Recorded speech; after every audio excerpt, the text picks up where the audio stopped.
یا موسیٰ کاظم، یا موسیٰ کاظم۔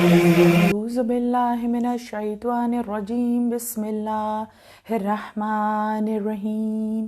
الحمدللہ رب العالمین، الصلاۃ والسلام علی اشرف الانبیاء والمرسلین۔ الحمدللہ الذی جعلنا من المتمسکین بے ولایت امیر المؤمنین و بے ولایت فاطمۃ الزہراء سیدۃ النساء العالمین ملکہ عالمین و آلہ الطیبین الطاہرین المعصومین، ولعنۃ اللہ علی اعدائہم اجمعین من یومنا ھذا الی یوم الدین۔ اما بعد فقد قال اللہ تبارک و تعالی فی کتابہ المبین وہو اصدق الصادقین۔ ان اللہ و ملائکتہ یصلون علی النبی یا ایہا الذین آمنوا صلوا علیہ وسلموا تسلیما۔ اللہم صلی علی محمد وعلی محمد۔ بسم اللہ الرحمن الرحیم۔ تمام تعریفیں اللہ کے لیے، درود و سلام محمد و آل محمد کے لیے۔ اللہم صلی علی محمد وعلی محمد۔ 1444 ہجری، 25 ماہ رجب المرجب، شہادت امام موسیٰ کاظم علیہ السلام کی مجلس آپ سماعت فرما رہے ہیں۔ کلام پاک قلب قرآن سورہ یاسین کی 12 نمبر آیت میں اللہ رب العزت ارشاد فرماتا ہے، بسم اللہ الرحمن الرحیم، وَكُلَّ شَيْءٍ أَحْصَيْنَاهُ فِي إِمَامٍ مُبِينٍ۔ اور ہم نے ہر چیز کے علم کا احاطہ امام مبین میں کر رکھا ہے، اور وہ جو روشن مرتبے والے امام ہیں۔ رسول اللہ صلی اللہ علیہ وآلہ وسلم نے ارشاد فرمایا، امام مبین علی ہیں۔ اولین و آخرین کا علم اور جو کچھ کائنات میں ہے اس کا تمام علم علی ابن ابی طالب کے سینے میں ایک بحر کی صورت موجزن ہے، اور یہی علم ان کے فرزندوں کو پروردگار عالم نے 11 اماموں کو، نہ صرف وہ معصوم ہیں اور امام ہیں، ان کو اللہ رب العزت نے علم لدنی نعمت کی صورت میں عطا فرمایا ہے۔ اسی لیے قرآن صامت اور امام قرآن ناطق کہلاتے ہیں۔ اسی علم کے لیے رسول اللہ صلی اللہ علیہ وآلہ وسلم نے ارشاد فرمایا کہ اللہ نے علم کے 10 حصے اس کائنات میں تقسیم کیے، جس میں 9 حصے تنہا علی کو عطا ہوئے، اور 1 حصہ پوری کائنات میں تقسیم کیا، جس میں اولیت اور اہمیت اور فوقیت علی کو حاصل ہے۔ علی کا سینہ علم الہی کا گنجینہ ہے، اور اس علم کی عظمت اور جلالت کو قائم رکھنے کے لیے پروردگار عالم نے حضرت آدم سے حضرت نوح، حضرت ادریس علیہ السلام، حضرت ابراہیم و اسماعیل و اسحاق، حضرت ایوب و یعقوب، یوسف، جناب سلیمان پیغمبر، جناب داؤد، حضرت موسیٰ و عیسیٰ کو علم کی دولت سے نوازا، علم عطا فرمایا، اور اپنے خزانہ علم سے اپنے محبوب کو علم سے سرفراز فرمایا، اور یہ بھی کہا کہ میں نے انبیاء، اولیاء، اوصیاء اور ملائکہ کو آپ کے علم پر گواہ بنا دیا، اور اگر کوئی آپ سے رسالت اور علم کے معاملے گواہ طلب کرے تو آپ ان سے کہہ دیجئے کہ بسم اللہ الرحمن الرحیم، کہ قل کفا باللہ شہیدا بینی و بینکم ومن عندہ علم الکتاب۔ ان سے کہہ دیجئے کہ میری رسالت پر 2 ہی گواہ کافی ہیں، ایک اللہ اور دوسرا وہ جس کے پاس پوری کتاب کا علم ہے۔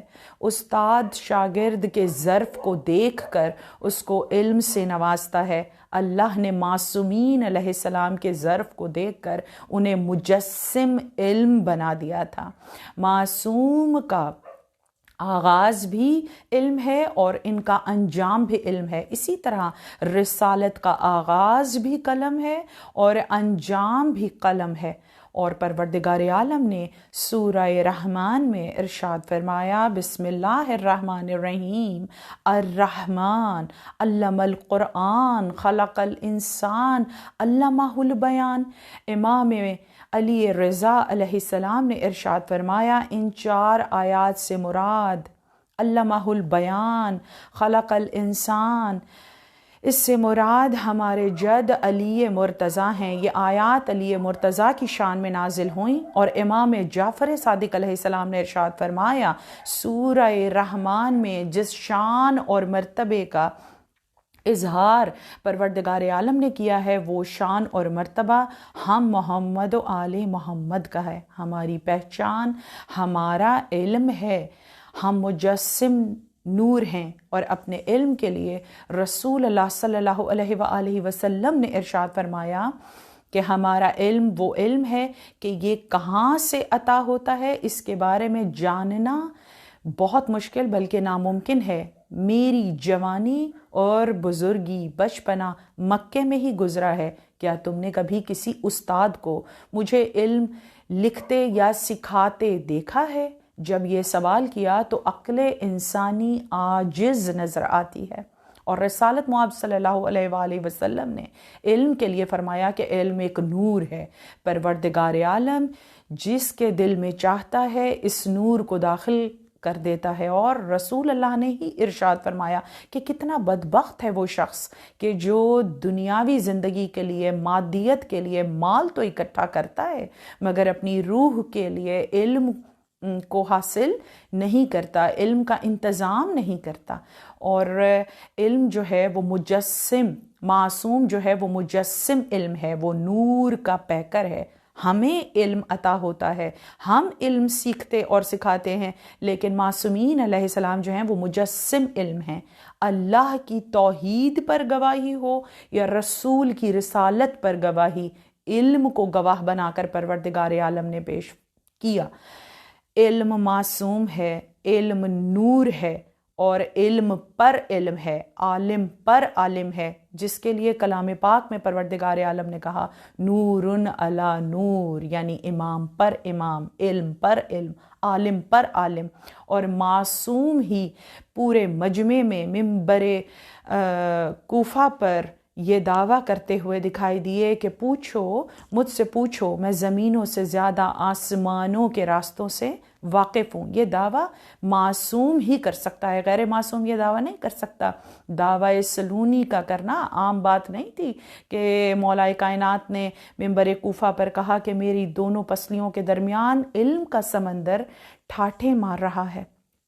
اس کے علاوہ امام جعفر صادق علیہ السلام نے فرمایا کہ عصمت کی میراث علم ہے، اور امام نے فرمایا کہ علم کا تعلق سنوں سال سے نہیں ہے، ہمارے علم کا تعلق سنوں سال سے نہیں ہے کہ ہم گہوارے میں ہوں تو بھی ہم عالم ہیں، 6 برس کے ہوں، 9 برس کے ہوں یا 63 برس کے ہوں، ہم عالم ہوا کرتے ہیں، علم ہماری میراث ہے۔ اور امام جعفر صادق علیہ السلام نے ارشاد فرمایا کہ علم، شجاعت اور عبادت میں ہم سب امام برابر ہیں۔ اسی طرح علامہ باقر مجلسی نے بحار الانوار میں مولا کائنات کی ایک حدیث کو نقل فرمایا، یہ کہہ کر کہ مولا کائنات نے ارشاد فرمایا کہ اگر تم میں سے کوئی شخص جو علم سیکھے اور سکھائے، اس کا مرتبہ کیا ہے؟ مولا کائنات نے فرمایا اگر کوئی شخص ایسے شخص کو علم سکھائے کہ جو امور زندگی میں بھی کمزور ہو اور ہماری معرفت بھی کم رکھتا ہو، اس کو کوئی شخص اگر علم سکھائے تو جب وہ شخص قبر میں اتارا جائے گا تو پروردگار عالم اس کو خود تلقین فرمائے گا۔ سوال و جواب کے وقت اللہ خود اس کو تلقین فرمائے گا کہ بتا کہ میرا رب خدا ہے، میرا رسول محمد مصطفیٰ صلی اللہ علیہ وآلہ وسلم ہے، میرا امام علی ہے، میرا قبلہ کعبہ ہے، میری کتاب قرآن ہے، اور ان جوابات کے بعد پروردگار عالم یہ کہے گا کہ تو نے میرے علم کو حجت کے وسیلے سے دوسرے شخص تک پہنچایا، تجھ پر تو جنت واجب ہے، اور اس کی قبر میں ایک باغ، جنت کے باغ کا دروازہ کھول دیا جائے گا۔ مومن کی قبر جنت کے ایک باغ میں بدل جاتی ہے۔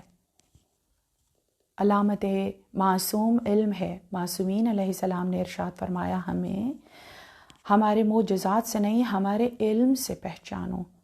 مدینۃ العلم رسول اللہ صلی اللہ علیہ وآلہ وسلم ہیں، اور باب مدینۃ العلم علی ابن ابی طالب ہیں، جنہوں نے چاہے ممبر پر ہوں، مسجد میں ہوں، سفر میں ہوں، حضر میں ہوں یا میدان جنگ میں ہوں، علم بیان کے ذریعے سے، احادیث کے علم کے ذریعے سے، تفسیر کا علم، علم کلام کے ذریعے سے امت تک علم الہی کو پہنچانے کا وسیلہ بنے۔ اسی طرح امام حسن و حسین علم بیان اپنے خطبات کے ذریعے سے آپ نے علم کا پرچار کیا۔ امام علی زین العابدین علیہ السلام نے صحیفہ سجادیہ زبور آل محمد کی صورت میں مجموعہ دعا کو امت کے سامنے پیش کیا، اور امام محمد باقر علیہ السلام جو علوم کا شگافتہ کرنے والا ہے، کھول کھول کر علم کو پیش کیا امت کے سامنے۔ اور امام جعفر صادق علیہ السلام کو وہ دور ملا کہ جب دنیا بھر سے طالب علم کی پیاس کو لے کر امام کے مدرسے میں آئے، اور ہزاروں طالب علموں نے امام سے علم حاصل کیا اور دنیا بھر میں ان علوم کو پھیلا دیا۔ اور میری آج کی مجلس کا عنوان امام موسیٰ کاظم علیہ السلام، یہ وہ ہستی ہیں کہ جن کے لیے مرزا دبیر نے ایک شعر میں کہا کہ مولا پہ انتہائے اسیری گزر گئی، زندان میں جوانی و پیری گزر گئی، پھر بھی مولا نے قید و بند میں رہتے ہوئے بھی کس طرح اپنے تصرف اور اختیار کا اظہار کیا اور علوم آل محمد کا پرچار کیا۔ میری آج کی مجلس کا عنوان وہ ہستی ہے کہ جو 7 صفر المظفر کو 7واں معصوم اس دنیا میں ظہور ہوا، کہ جن کی والدہ بی بی حمیدہ خاتون زوجہ امام جعفر صادق علیہ السلام ابوا کے مقام پر قبر جناب آمنہ بنت وہب سلام اللہ علیہا پر کھڑی یہ دعا کر رہی تھیں کہ اے کائنات کی سب سے برگزیدہ ہستی کی ماں، آپ کو واسطہ ہے اسی ہستی کا کہ میرے اس وقت کو اور اس کی آمد کو مجھ پر آسان فرما دیجیے۔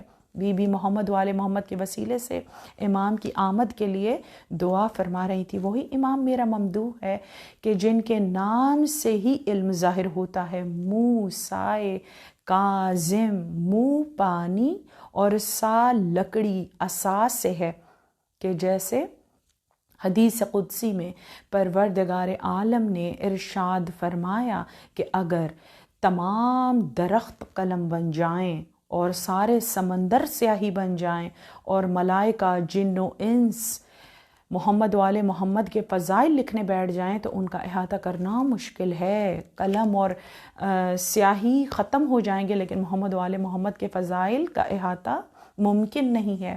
وہی موسیٰ یعنی پانی اور اساس سے جو موسیٰ ہے، اس نے علم کے دریا بہائے، قید و بند کی صعوبتیں بھی اٹھائیں اور اپنا تصرف و اختیار کے ساتھ علوم آل محمد کا پرچار بھی کیا۔ میرا ممدوح وہ امام ہے جو باب الحوائج ہے۔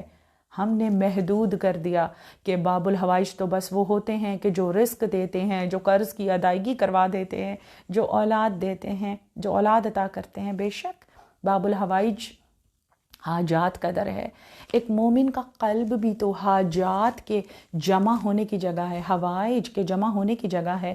تو باب الحوائج اس کو کہتے ہیں کہ جہاں حاجات جمع ہوں، جہاں حاجات جمع ہوں اور وہ مومن کے قلب کو پروردگار عالم کی طہارت اور بزرگی سے بھر دے۔ باب الحوائج وہ ہوتا ہے جو مومن کے قلب کو نور الہی سے بھر دے، معرفت علم و محمد و آل محمد سے بھر کر اس کو معرفت الہی حاصل ہو جائے، صراط مستقیم پر قائم کر دے، وہ باب الحوائج ہوتا ہے۔ رزق، قرض کی ادائیگی اور فرض کی ادائیگی کے لیے تو صاحب عصر و زمان علیہ السلام جب غیبت میں جا رہے تھے تو ان کے چاہنے والوں نے، مومنین نے مولا سے کہا، مولا اب ہمارے قرض کی ادائیگی اور ہمارے رزق کا کیا بندوبست ہوگا؟ تو امام زمانہ علیہ السلام نے ارشاد فرمایا کہ امام وہ ہوتا ہے کہ جو اپنی امت کے قرض، فرض اور رزق کا قیامت اور بعد قیامت میدان محشر تک کا ذمہ دار ہوتا ہے۔ ہم صدقہ امام کھا رہے ہیں اور کھاتے رہیں گے، اس میں کمی نہیں ہوگی، بلکہ باب الحوائج تو وہ ہوتا ہے جو ہمیں معرفت الہی کروا دیتا ہے، ہمارے قلب کو کعبۃ اللہ بنا دیتا ہے۔ ہم نے محدود کر دیا۔ جب امام ایک پتھر کو ٹھوکر مارے اور وہ سونے کا ہو جائے تو ہم حیران ہو کر کہتے ہیں سونے کا ہو گیا، جبکہ ہمیں یہ سوچنا چاہیے کہ وہ پتھر امام کی ٹھوکر کو سمجھتا تھا اور سونے میں بدل گیا۔ تو کیا معرفت امام، علم امام سے ایک مومن اپنے آپ کو نہیں بدل سکتا؟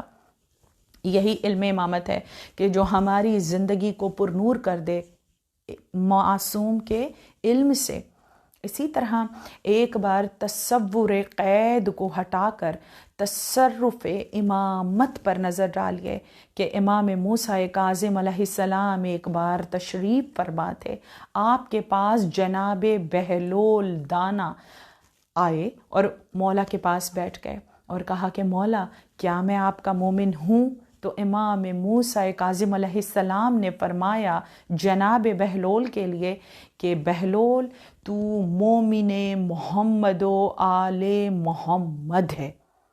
جناب بہلول نے کہا اگر میں محمد و آل محمد کا مومن ہوں تو مجھے وہ اسرار سنائیے، وہ فضائل امیر المؤمنین علیہ السلام سنائیے کہ جو اسرار امامت آپ کو وراثت کے طور پر رسول اللہ صلی اللہ علیہ وآلہ وسلم سے حاصل ہوئے ہیں، کیا میں ان فضائل کو سن سکتا ہوں؟ تو امام موسیٰ کاظم علیہ السلام نے ایک بار بہلول کی جانب دیکھا اور کہا کہ نہیں بہلول تو ان فضائل کو نہیں سن سکتا، اور کچھ دیر کے بعد کہا بہلول میرے قریب آ جا، بہلول میرے اور قریب آ جا، بہلول میرے اور قریب آ جا۔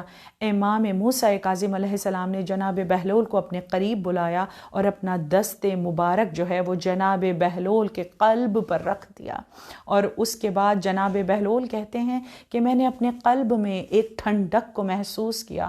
اس کے بعد امام نے فرمایا سن بہلول، قال امام فرمانے لگے جناب بہلول سے امیر المؤمنین علی ابن ابی طالب کے فضائل، اور پھر ان فضائل کو سن کر جناب بہلول جو ہیں وہ دیوانگی کی حالت میں آ گئے۔ وہ شہر بغداد میں جو ہیں وہ گھومتے تھے اور بے چین رہنے لگے، اور اس کے بعد دیوانگی کی حالت میں ہی امام موسیٰ کاظم علیہ السلام کے پاس آئے اور کہا مولا یہ فضائل جو ہیں یہ میرے سینے میں ٹھہرتے نہیں ہیں، کیا میں یہ فضائل کسی کو سنا دوں؟ میں ان کا بوجھ برداشت نہیں کر پا رہا۔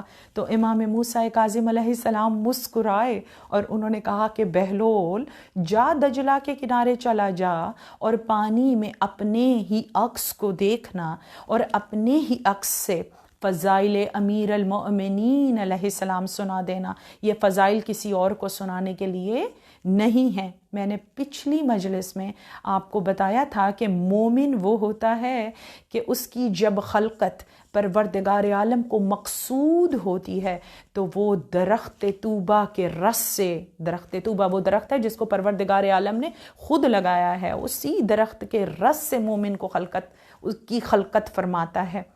وہ مومن وہ ہوتا ہے جن کے قلب امتحان لیے ہوئے ہوتے ہیں اور وہ فضائل کو برداشت کر سکتے ہیں، لیکن جناب بہلول ان اسرار کو برداشت نہیں کر سکے اور دریائے دجلہ کی طرف دوڑتے ہوئے چلے گئے اور پانی میں اپنے ہی عکس کو دیکھا اور فضائل امیر المؤمنین علی ابن ابی طالب کو بیان کرنا شروع کیا۔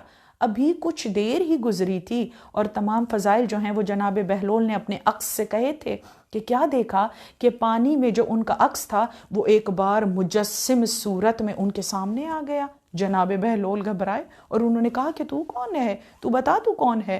جو عکس تھا اس نے کہا کہ میں تو ہوں، میں بہلول ہوں۔ جناب بہلول گھبرا کر وہاں سے بھاگے اور بھاگ کر امام موسیٰ کاظم علیہ السلام کی خدمت میں حاضر ہوئے۔ وہ جو عکس تھا، جو جناب بہلول کا عکس تھا، پانی میں سے برآمد ہوا تھا، وہ بھی جناب بہلول کے ساتھ بھاگتا ہوا امام کی خدمت میں آیا۔ اب 2 بہلول ہو گئے۔ اب جناب بہلول نے گھبرا کر کہا، مولا یہ کیا ہے؟ تو مولا نے فرمایا کہ میں ہمارے فضائل کو سنانے کی وجہ سے تیرا عکس جو ہے وہ مجسم وجود میں آ گیا۔ بہلول یہ تیرا ہمزاد ہے۔ اور امام نے فرمایا اگر تو مزید ہمارے فضائل پانی میں سناتا تو کئی وجود مجسم ہو جاتے۔ اور پھر امام مسکرائے۔ امام نے فرمایا بہلول تیرے قلب میں ہمارے فضائل کو سننے کی خواہش بھی تو ہم نے ہی پیدا کی تھی، اس کو پیدا کرنے والے بھی تو ہم ہیں، اس تمنا کو اجاگر کرنے والے بھی تو ہم محمد والے محمد ہی ہیں۔ اور پھر امام موسیٰ کاظم علیہ السلام مسکرائے اور جناب بہلول سے کہا، جا بہلول چلا جا، ہمارے مومنین اور ہمارے شیعوں کو موسیٰ کاظم علیہ السلام کا یہ پیغام سنا دے کہ جب وہ کبھی بیمار ہوں یا کسی پریشانی میں مبتلا ہوں تو پانی میں ہی اپنے عکس کو دیکھیں۔ ہمارا کوئی بھی فضائل جو انہیں یاد ہو وہ پانی سے کہیں اور اس کے بعد اسی پانی سے غسل کر لیں۔ اگر موت جیسی مصیبت بھی ہوگی تو وہ بھی ٹل جائے گی۔ موت جانے اور موسیٰ کاظم علیہ السلام جانے۔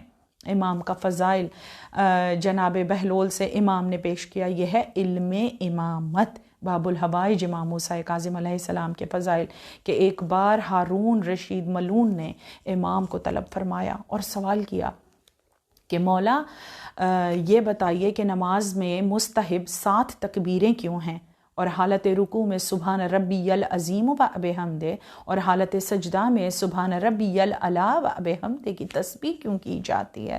تو امام موسیٰ کاظم علیہ السلام نے ارشاد فرمایا کہ جب ہمارے جد بزرگوار رسول اللہ صلی اللہ علیہ وآلہ وسلم کو 27ویں ماہ رجب کو شرف معراج عطا ہوا اور آپ کو آسمانوں پر لے جایا گیا، تو جب آپ پہلے آسمان پر پہنچے اور آپ نے اللہ کی قدرت کے جلوے دیکھے تو آپ نے کہا اللہ اکبر، 7 آسمانوں پر سے گزرتے گئے اور تکبیر کہتے گئے۔ آپ نے 7 مرتبہ تکبیر کہی، اسی لیے نماز میں 7 مرتبہ تکبیر کہنا مستحب ہے۔ اس کے بعد جب آپ حجاب کے پاس پہنچے اور آپ نے پروردگار عالم کی قدرت کے جلوے دیکھے اور نور الہی تک پہنچ گئے اور جلوہ نور الہی کو دیکھا تو آپ اس وقت حالت رکوع میں تھے اور کہتے جاتے تھے سبحان ربی العظیم و بحمدہ۔ اور جب آپ نے نور الہی کو دیکھ لیا اپنی آنکھوں سے تو پھر آپ ایک بار حالت سجدہ میں یہ کہنے لگے کہ سبحان ربی الاعلیٰ و بحمدہ۔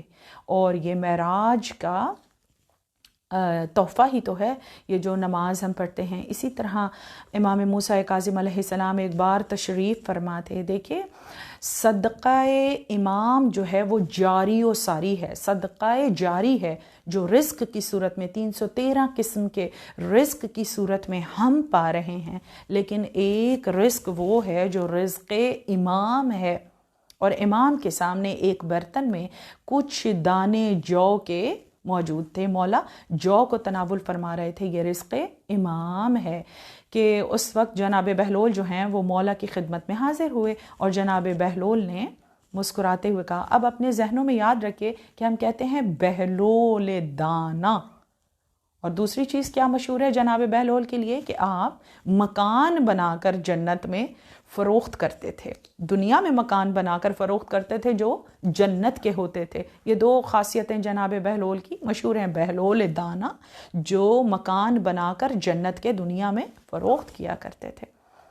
اب اس حدیث کو سنیے کہ امام تشریف فرما ہیں، آپ کے سامنے برتن میں کچھ جو رکھا ہے جو رزق امام ہے۔ جناب بہلول نے سوال کیا، مولا کیا رزق امام میں سے میں کچھ دانے پا سکتا ہوں؟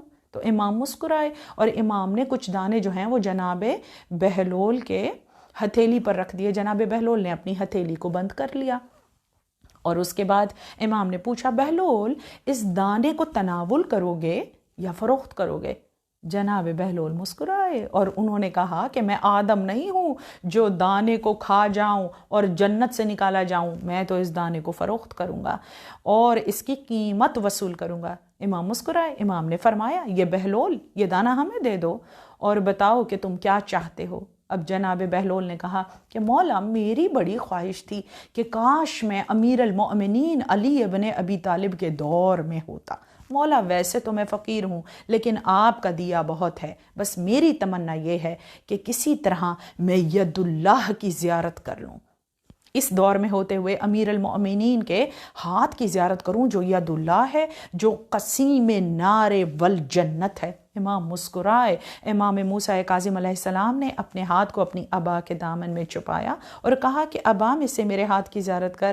جناب بہلول نے جیسے ہی امام کے ہاتھ کو چھوا تو وہ لمس محسوس کیا جو امیر المؤمنین ید اللہ کے ہاتھ، صاحب سیف، صاحب قلم، صاحب ذوالفقار کے ہاتھ کا لمس تھا۔ اور جناب بہلول نے جب اس لمس کو محسوس کیا تو اس کے بعد ان کو یہ شرف عطا ہوا کہ آپ مٹی کے بنائے ہوئے مکان بناتے تھے اور جنت کے مکان کہہ کر فروخت کرتے تھے۔ اور یہ واقعہ بھی اسی طرح ہے کہ کچھ مولا کے شیعہ حج کی نیت سے کعبے میں گئے اور کعبے سے کہہ کر انہیں بادشاہ وقت نے یہ نکال دیا کہ تم رافضی ہو اور تمہارا امام تو قید خانے میں ہے، جاؤ میں نے تم پر پانی بند کیا اور جاؤ اپنے امام سے کہو کہ وہ تمہارے لیے پانی کا انتظام تو کر کے دکھائے۔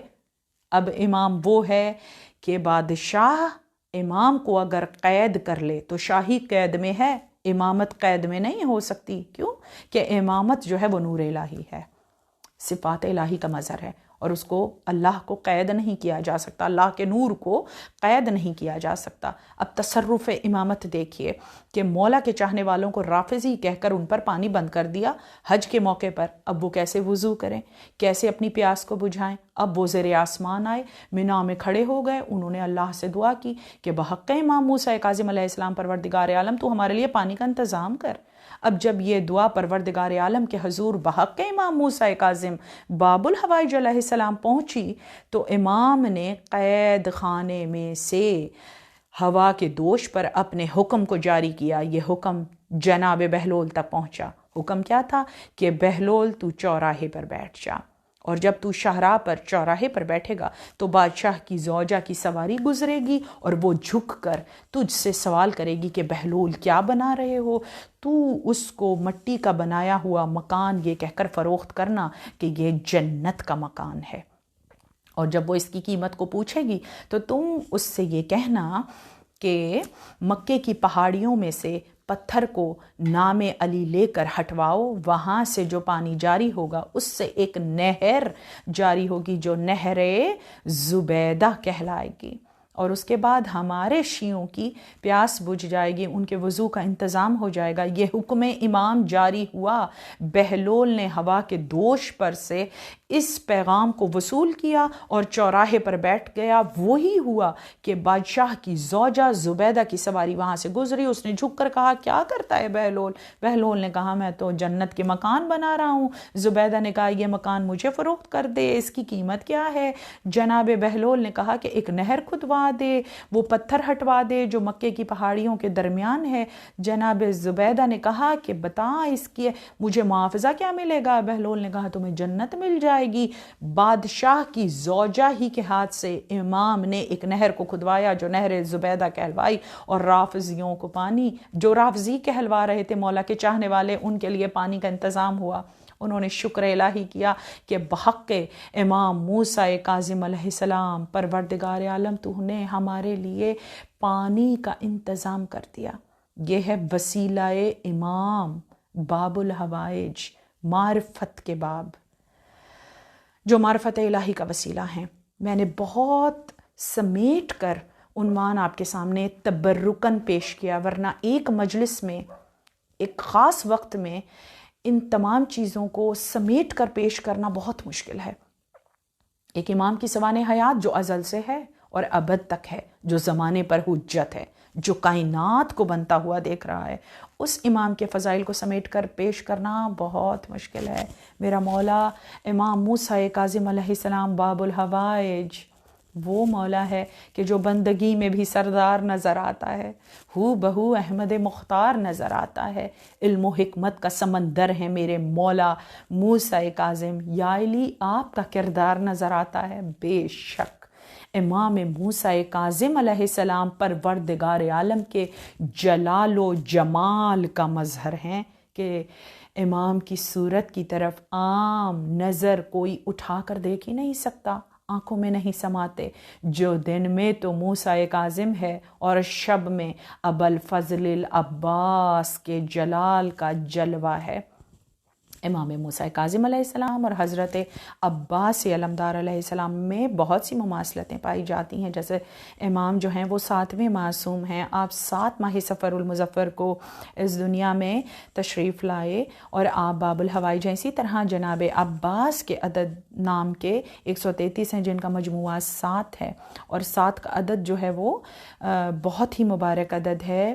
اسی عدد کے وسیلے سے پروردگار عالم نے سورہ حمد کو 7 آیات والا سورہ جو ہے وہ ام الکتاب کہلاتا ہے۔ 7 کعبے کے طواف ہیں، زمین کے طبق ہوں چاہے آسمان ہوں، ان کی تعداد بھی تو 7 ہے۔ پروردگار عالم نے سورج کی روشنی کو 7 رنگوں میں تقسیم کر دیا، 7 ہی سمندر ہیں، 7 ہی بحر ہیں، اور اس کے علاوہ بہت ساری پروردگار عالم کی نشانیاں ہیں جن کے عدد جو ہیں وہ 7 ہیں۔ علم العادات کی روح سے 7 جو ہے وہ معجزے کا عدد ہے، معجز نما عدد ہے، اور امام موسیٰ کاظم علیہ السلام باب الحوائج ہیں، ان کے وسیلے سے، ان کے معجزات کے وسیلے سے دعائیں قبول ہوتی ہیں، مومنین فیض پاتے ہیں۔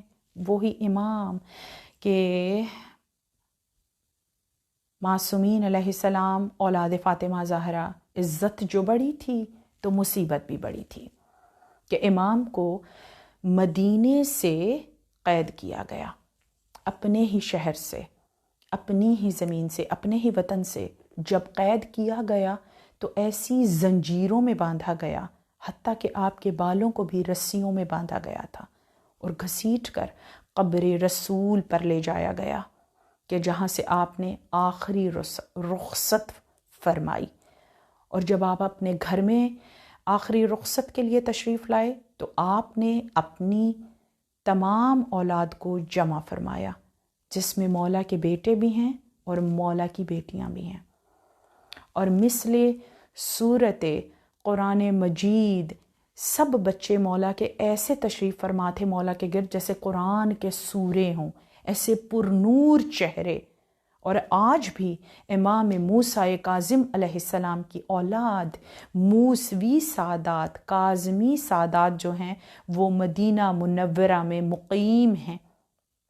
جب مولا اپنے بچوں کو لے کر بیٹھے ہوئے تھے، ان میں سے سب سے چھوٹی بیٹی کو، جس کا سن و سال بی بی سکینہ بنت الحسین کے سن و سال سے ملتا تھا، ان کو اپنی آغوش میں بٹھایا اور بی بی کی پیشانی کے بوسے لیے، اور امام نے ان کو مصائب شہزادی سکینہ بنت الحسین سنائے کہ جب میرے جد بزرگوار امام حسین علیہ السلام اپنے خیموں سے آخری رخصت کے لیے آئے تو سب سے آخر میں اپنی بیٹی سے رخصت ہوئے۔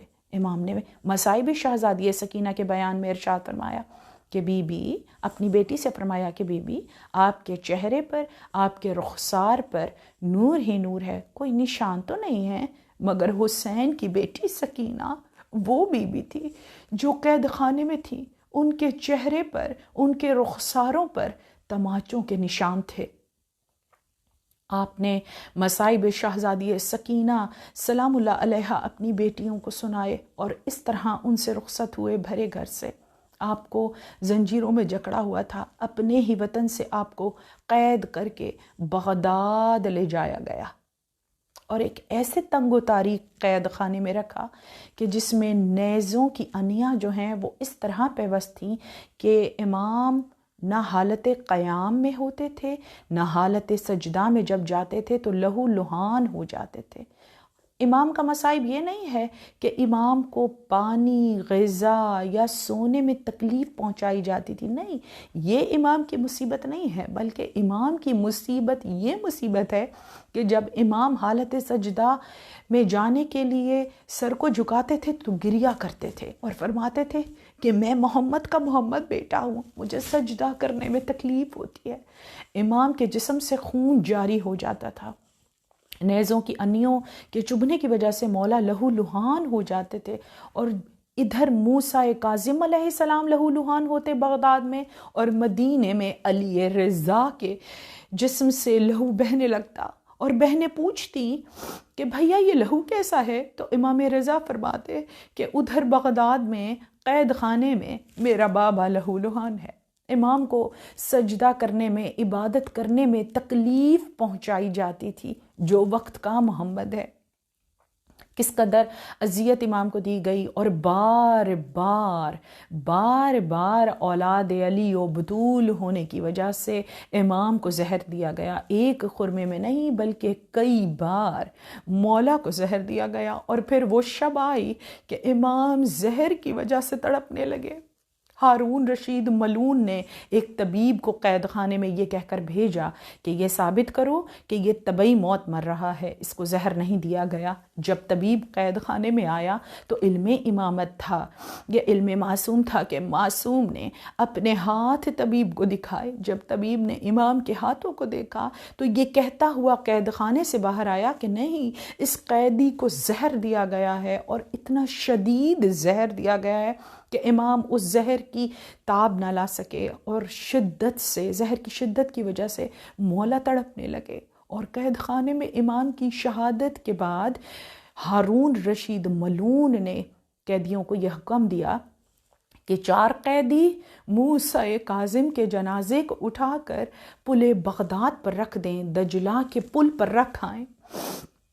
4 قیدیوں نے زنجیروں میں جکڑے ہوئے موسیٰ کاظم کو پل بغداد پر رکھ دیا۔ یہ نصف شب تھی کہ جب صبح ہوئی اور بغداد میں رہنے والے تاجر اور کسان اپنی سواریوں پر سوار ہو کر منڈیوں کی جانب جا رہے تھے، تو ان کی جو سواریاں تھیں، جو ان کے جانور تھے، ان کے ناقے، ان کے گھوڑوں نے، ان کے بیلوں نے اپنے قدموں کو اٹھانے سے انکار کر دیا، حتیٰ کہ وہ کسان، وہ تاجر اپنی سواریوں سے اتر کر پل پر آئے، اور انہوں نے کہا دیکھیں تو صحیح کہ پل پر کیا ہے۔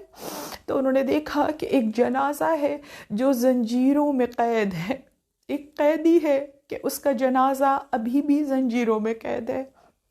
اور دوسری طرف نصف شب تھی کہ جب بغداد کے ایک محلے میں رہنے والے حداد کے دروازے پر دستک ہوئی، اور جب اس نے دروازہ کھولا تو اس نے ایک برقع پوش بی بی کو دیکھا کہ وہ بی بی یہ کہہ رہی تھی کہ اے حداد، تو نے منت مانی تھی کہ اگر میرے بیٹا ہو جائے تو میں آل محمد کی خدمت کروں گا۔ حداد نے کہا ہاں، میں نے منت مانی تھی اور میرے بیٹا ہو گیا، مگر آپ بتائیے کہ آپ کون ہیں؟ تو چادر پوش بی بی نے کہا کہ میں فاطمہ زہرا ہوں، میں تیرے دروازے پر آئی ہوں کہ میرے بیٹے کا جنازہ پل بغداد پر رکھا ہے، تو چل میرے ساتھ اور اس کی بیڑیوں کو اس سے جدا کر دے۔ جب بی بی لاشا امام موسیٰ کاظم پر آئی تو کہا کہ اے حداد، اس کی بیڑیوں کو اس کے جسم سے جدا کر دے، یہ میرا پوتا موسیٰ کاظم ہے، کہ موسیٰ کاظم کا پردیس میں لاشا ہے۔ الا لعنت اللہ علی القوم الظالمین، الا لعنت اللہ علی القوم الظالمین۔